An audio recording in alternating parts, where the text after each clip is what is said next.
Spoilers for Shang-Chi ahead. Shang-Chi has been out for a while now, so unless you're somewhere like Australia, you've probably seen it. I talked a little bit about my initial reactions to the film previously, card on screen now, but there was something I didn't bring up, even though it was on my mind in the cinema itself, and that is the implications Shang-Chi has for the status of the Marvel Netflix shows. First of all, I do recognise that this video isn't a great look for me. There's something about seeing a film all about Chinese and Chinese American culture and making a video in response, ignoring all of that to talk about American characters, that is uncomfortable. But the reason for that is that I don't really have anything to add to the valuable conversation on ethnicity and the diaspora experience that's happening elsewhere, since I'm, white European. But before I get onto the Defenders, I want to take this time to share a few articles and videos. They're in the description, which are contributing to this discussion, because, to be honest, they're probably more important than this video in the grand scheme of things. But now that's out of the way, I think Shang-Chi and the Legend of the Ten Rings has some interesting consequences for the canonicity of the old Marvel Netflix shows, that is, Daredevil, Iron Fist, Jessica Jones, Luke Cage, Defenders, and Punisher. Given the information we learn about the world of the MCU in this film, I think this is the closest we've ever been since 2015 to having an MCU which seems to be the same reality as that of the Defenders. That being said, there is a big problem with this, which I'll get to. But the reason I think this goes back to Iron Fist and the Defenders miniseries itself, and the fan reception to these at the time. If you were around back then watching these shows, you'll know this already, but for everyone else, people weren't crazy about these two programs, and lots of this hesitance was due to things like poor writing and directing, as well as shoddy action scenes, but not all of it. Remember, these started before Doctor Strange or Ragnarok. At this time, the MCU was a comparatively grounded setting. So when Marvel TV introduced a character from a magical heavenly city who claims to have defeated a dragon, some felt that this amount of mysticism didn't really fit the setting. You did it, Danny. The trial of Shao-Lao. You survived. This was only intensified when we finally got the Defenders, and the big conflict of this team-up show was centered around subterranean dragon bones. So we had Daredevil, Jessica Jones, and Luke Cage, fresh from dealing with gangs, corruption, and abuse, trying to stop ancient ninjas from getting dragon bones buried under New York.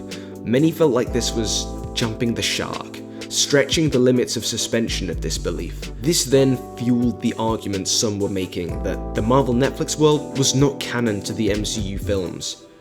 But Shang-Chi changes that. The two most egregious things introduced into the Netflix-verse, that is, heavenly cities like Kunlun and dragons, these are both central parts of Shang-Chi, and it seems like audiences really enjoyed these. So if we put aside the corporate politics of who has which rights and whether or not Marvel Studios would want to canonize such mature shows as the Netflix ones, every outlandish aspect of the world of the Defenders is now confirmed to exist within the continuity of the films. And in retrospect, the Defenders having encountered these mystical aspects years ago, and in the case of the Dragon Bones, across the world from Shang-Chi, this makes the mysticism of the film seem less out of nowhere. To be clear, nothing in Shang-Chi directly and explicitly canonizes the Netflix shows, but what it does do is demolish some of the best arguments against their canonicity, and make the overall world feel more cohesive. But it's not all good news. And that's because of a story Shang-Chi's Simu Liu told BBC Radio 1 a few weeks back. Speaking about bad fan interactions he's had, Liu said, and I'm quoting, "I did get the one guy who didn't read the room, and he dressed up as Iron Fist. I wonder if he knew what he was doing, if he was just a giant troll trying to get a reaction out of me, but I made sure to give him plenty of shit. He had the headpiece and everything. Dude, read the room. Understand the assignment." When the Iron Fist show came out, some people had a problem with the character, viewing it as an outdated and racist example of the white savior trope. Maybe there's an element of truth to that.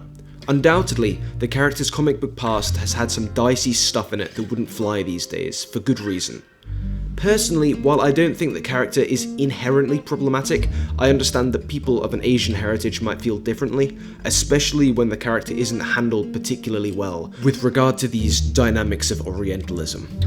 It seems like Simu Liu doesn't feel this way. Obviously, we'd be fools to try and extrapolate his whole mindset from a brief interview answer, but despite the history of Shang-Chi and Iron Fist teaming up in the comics, it appears that Liu isn't particularly receptive to this character. And that might mean we don't see him again in the MCU. And that even if the revelations in Shang-Chi do lead to the Defenders world being accepted as part of the MCU, they might forget about Danny Rand. I think that would be a shame. It's also possible Marvel Studios reboots the character of Iron Fist and changes aspects like background or race in an attempt to update the character. And while I would like to see Iron Fist on the big screen, I'm not sure I'm ready to see the rest of the Defenders verse thrown to the dogs over it. But what do you think? Does Shang-Chi make the outlandish aspects of the Netflix shows seem less wacky? Do you think we'll ever see Shang-Chi and Iron Fist team up on screen? Let me know below, and I hope you enjoyed the video. See you next time.